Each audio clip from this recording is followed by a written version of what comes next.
Hello students, welcome to our video lecture classes. Now today we are going to discuss about evaporators second, and here we will learning construction and types of evaporator.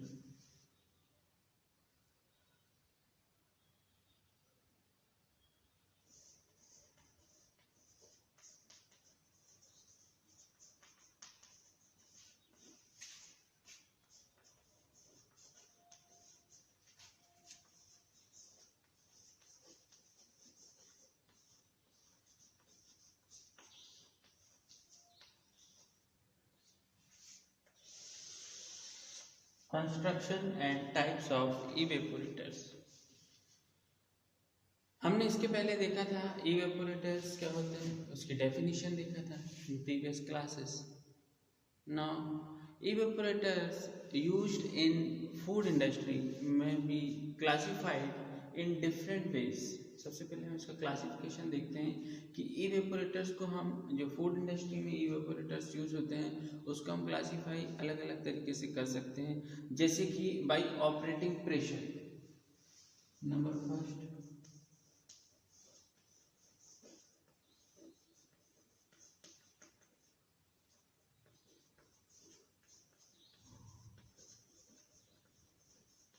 सबसे पहले हम देख रहे हैं classification.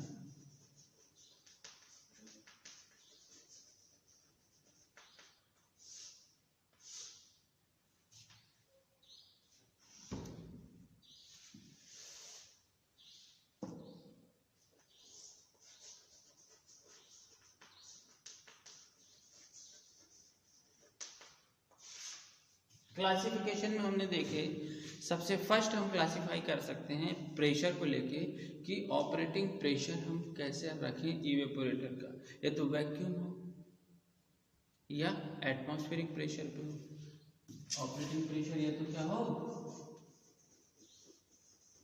Vacuum या atmospheric pressure.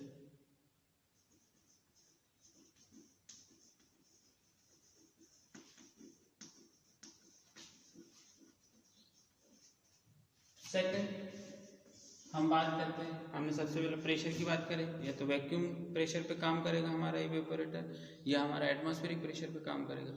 अब हम देखते हैं नंबर ऑफ इफेक्ट्स पे.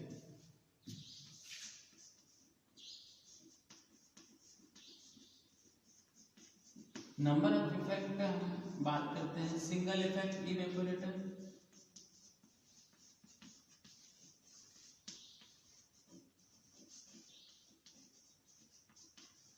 Multiple effect evaporator.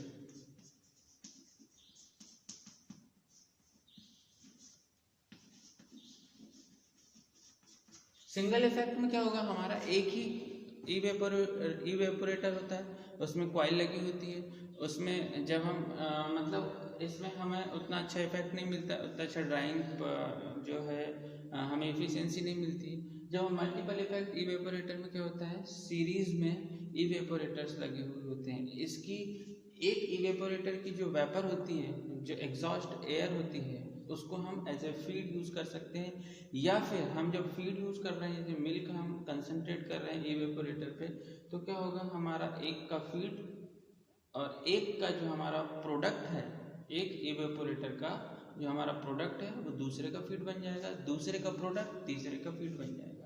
ऐसे हम करते हैं. तो जब हम इसका डिटेल देखेंगे तब और अच्छे से समझेंगे. अभी सिर्फ हम इसका क्लासिफिकेशन देख रहे हैं.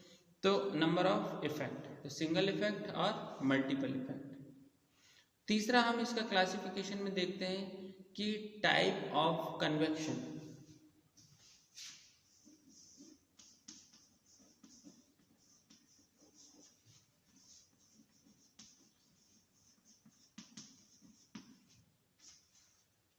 टाइप ऑफ कन्वेक्शन में हम देख रहे हैं कि नेचुरल कन्वेक्शन हो रहा है या हम फोर्सली कन्वेक्शन करवा रहे हैं. Convection means it is the mode of heat transfer. 3 mode होती है, एक तो कंडक्शन, कन्वेक्शन और रेडिएशन. तो कन्वेक्शन की हम बात कर रहे हैं. कन्वेक्शन मीन्स जब हम वाटर को हॉट करते हैं, जब हम वाटर को हीट देते हैं, तो उस वो जो हीट अप होता है वाटर, वो कौन से मोड से होता है, किस मेथड से होता है? Method of convection. तो नेचुरल कन्वेक्शन भी हो सकता है, फोर्सली हम कन्वेक्शन भी कर सकते हैं। तो हमारा ये हो जाएगा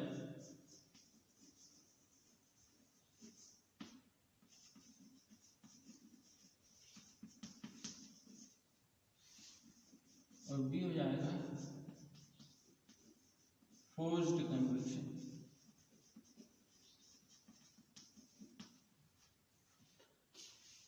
अब हम बात करते हैं कि भाई कंटिन्यूटी ऑपरेशन, हम बात करते हैं अब कंटिन्यूटी ऑपरेशन, मतलब ऑपरेशन कैसा है, बैच टाइप का है या फिर कंटिन्यूस। उसके बेसिस पे हम इवेपोरेटर को क्लासिफाई कर सकते हैं। नंबर 4,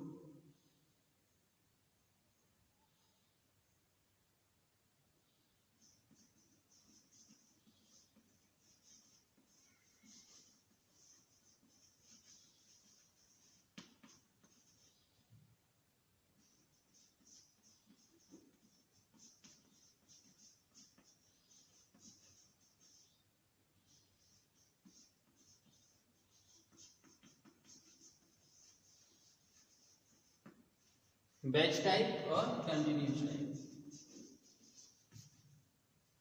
बैच टाइप में हमने पढ़ा था कि बैच टाइप क्या होता है, 10 kg 10 kg 10 kg 10 kg per hour concentrate हो रहा है हमारा मिल्क। और कंटिन्यूस टाइप में कंटिन्यूसली फीड करते हैं हम मिल्क को। तो it is often possible to conserve total expenditure to heat energy by utilizing the vapor from one evaporator to heat and boil the liquid in another evaporator। जो हमारा first evaporator से जो exhaust गैसें निकल रही है, ये जो हीट हमारी एनर्जी निकल रही है, उसको हम यूटिलाइज करेंगे। एग्जॉस्ट गैस वो तो वेस्ट हो ही जाती है, एटमॉस्फेयर में चली जाती है, पर उसको हम सेकेंड इवेपोरेटर में दे देते हैं ताकि हमारा जो एनर्जी है वो बच जाती है, वो उसका यूज़ हम दूसरे वाले इवेपोरेटर में लिक्विड को बॉईल करने के लिए यूज़ कर सकते हैं। ठीक है, तो इस प्रकार के जो इवेपोरेटर होते हैं, in this situation each evaporator is called an effect and the process is called multiple effect। एक का फीड, एक का प्रोडक्ट दूसरे का फीड बन जाता है, दूसरे का प्रोडक्ट तीसरे का फीड बन जाता है। ठीक है, in dairy industry the single effect evaporator is often called a vacuum pan. From an operation point of view the equipment used in evaporator performance the following operation. सबसे पहला the low flow of liquids. सबसे पहला operation क्या होता है evaporator में कि flow of liquid, pumping करते हैं हम, pumping of feed, steam condensation, make of water.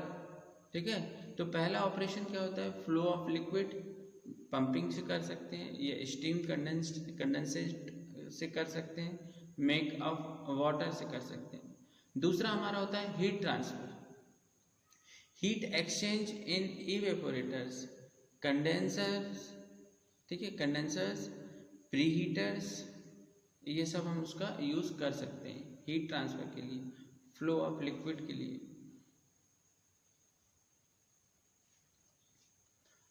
तो नंबर सी हमारा हो सकता है थर्ड वाला, वेपर रिमूवल। जो हमारा वेपर बन रही है उसको भी हमको रिमूव करना है, नहीं तो हमारा क्या होगा, इवेपोरेटर प्रेशर बढ़ जाएगा। तो हम पंप का इंस्टॉल करते हैं, पंप इंस्टॉल करते हैं हम हमारे वेपर को निकालने के लिए कंटिन्यूसली। तो pump for maintain of vacuum in evaporator. ठीक है, और हम vapour liquid separation by mechanical means, जो वेपर लिक्विड सेपरेशन भी हमको करना होगा वहाँ पे। तो from an operational point of view the equipment used in evaporator performance the following operations, जैसे कि नंबर फर्स्ट हमने बताया फ्लो ऑफ लिक्विड, दूसरा हमने बताया हीट ट्रांसफर, तीसरा हमने बताया वेपर रिमूवल, और फोर्थ वेपर लिक्विड सेपरेशन। हम mechanically vapour liquid separation mechanically हम कर सकते हैं। तो milk evaporation plant comprise mainly the milk heater. जो मिल्क इवेपोरेशन प्लांट होता है उसमें मिल्क हीटर लगा होता है, वेपर सेपरेटर लगा होता है, कंडेंसर लगा होता है और पंप लगे होते हैं। ठीक है, तो अब हम देखते हैं types of evaporator.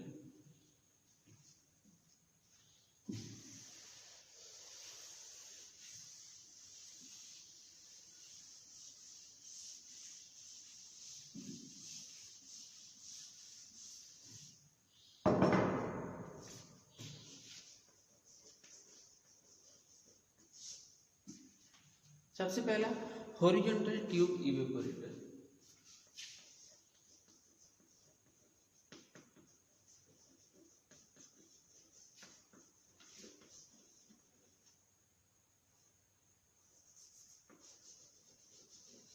Horizontal tube ये कुछ इस तरह से होता है।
ये कुछ ऐसा रहता है, यहाँ से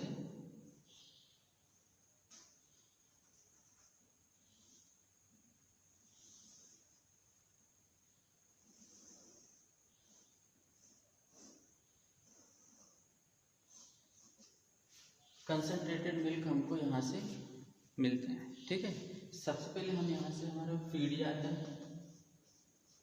ठीक, यहाँ से हमारा यहाँ से फीड नहीं जाएगा, फीड यहाँ से जाता है। यहाँ से वेपर, जो एग्जॉस्ट गैसें होती है ना, वहाँ से निकलती है वेपर। क्योंकि यहाँ से जब फीड जाता है ये वार्म होता है, ये जब हॉट होता है तो क्या होता है, यहाँ से एग्जॉस्ट गैसें यहाँ से निकलती है वेपर के फॉर्म में। तो ये कॉइल्स लगी हुई होती है। ठीक है, और ये क्या है, स्टीम चेस्ट होता है। ये क्या होता है, स्टीम चेस्ट।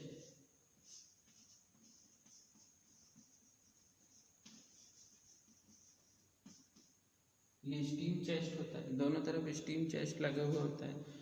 और बॉइलिंग सॉल्यूशन यहाँ से हम यहाँ पे बॉयल होता है, ये बॉइलिंग सॉल्यूशन, ये स्टीम चेस्ट यहाँ पे बॉयल होता है। जो यहाँ से इस कॉइल से होते हुए जब ये गर्म होता है, हॉट होता है, ये कॉइल जो होता है वो हीटिंग कॉइल होती है। यहाँ से स्टीम इस कॉइल से पास होती है, जिसके कारण ये स्टीम जो है वो इसको यहाँ पे हम एनर्जी सप्लाई करने के लिए किस फ्यूल का यूज़ कर रहे हैं, स्टीम का यूज़ कर रहे हैं।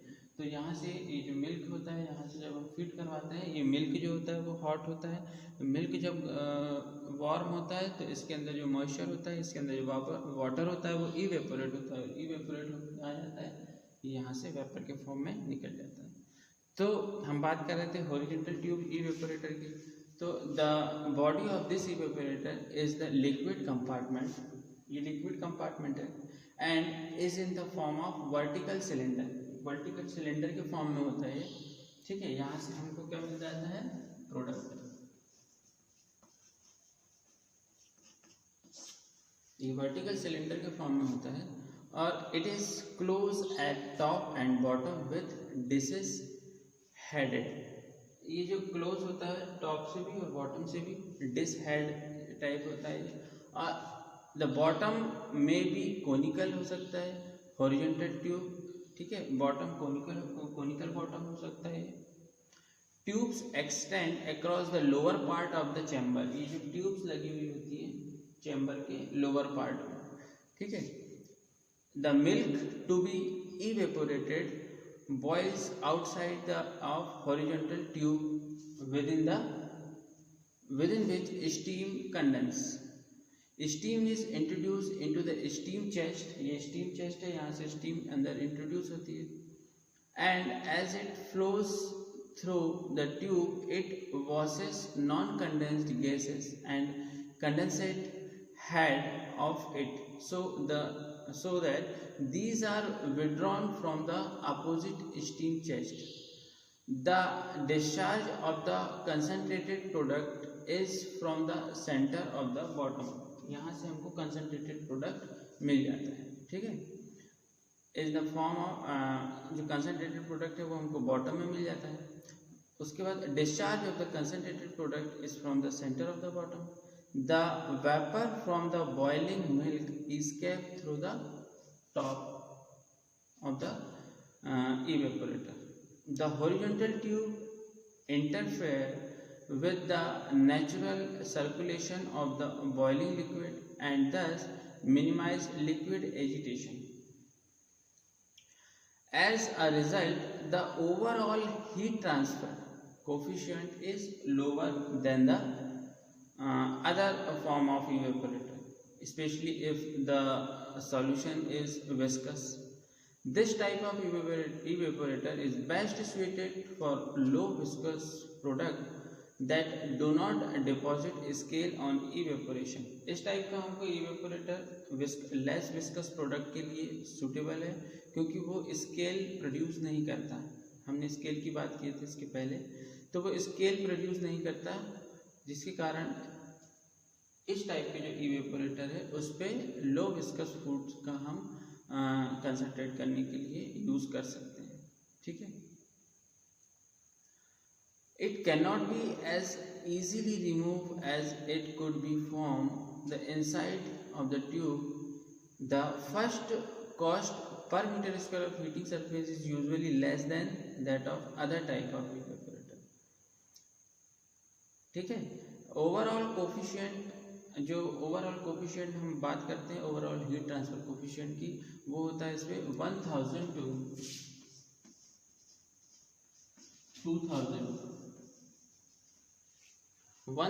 to 2000 इसमें ओवरऑल कोफिशिएंट होता है, ठीक है। किलो कैलोरी पर आवर पर मीटर स्क्वायर पर डिग्री सेंटीग्रेड।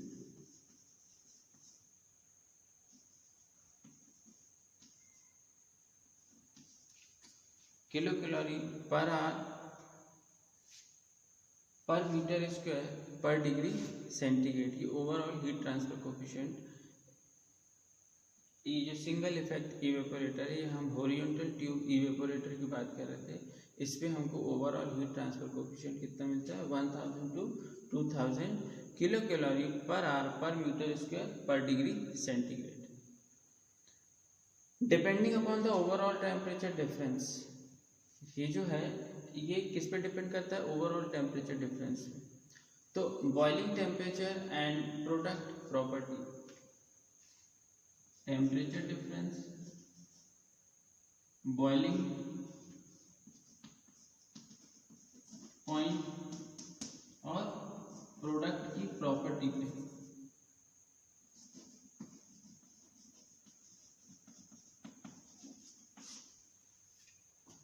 ये ओवरऑल हीट ट्रांसफर कोफिशिएंट किस पे डिपेंड करता है, ये डिपेंड करता है बॉइलिंग टेम्परेचर कितना है, उसकी प्रोडक्ट की प्रॉपर्टीज़ क्या है, किस प्रॉपर्टी का प्रोडक्ट है, और टेम्परेचर डिफरेंस कितना है। तो ये हो गया हमारा vertical tube evaporator. Sorry, vertical tube नहीं है, ये ट्यूब जो है हॉरिजॉन्टल है, तो ये है हॉरिजॉन्टल ट्यूब इवेपोरेटर। अब इसके बाद हम पढ़ेंगे नेक्स्ट क्लास में वर्टिकल ट्यूब इवेपोरेटर। सेकंड हमारा क्या है, टाइप में। आज हम पूरा टाइप देख लेते हैं।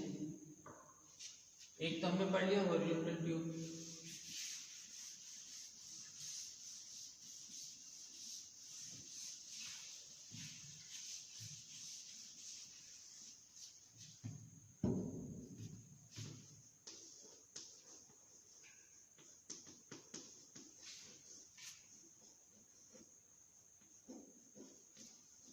Vertical tube evaporator,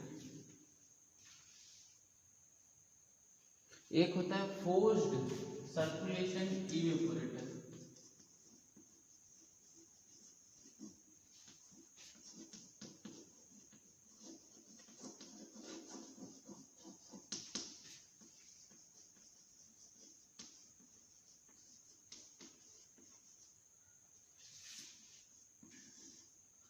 forced circulation evaporator, long tube evaporator.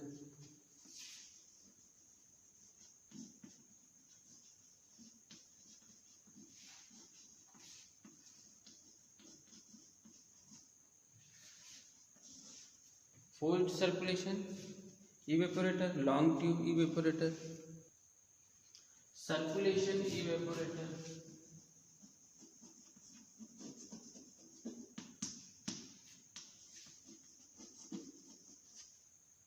6 number का हमारा क्या आ जाएगा, फॉलिंग फिल्म इवेपोरेटर।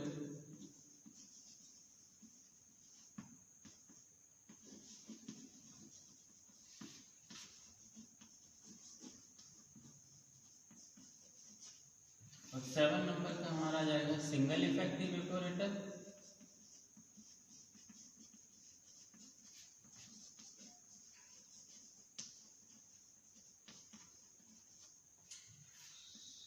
एट नंबर का जाएगा मल्टीपल इफेक्ट इवेपोरेटर।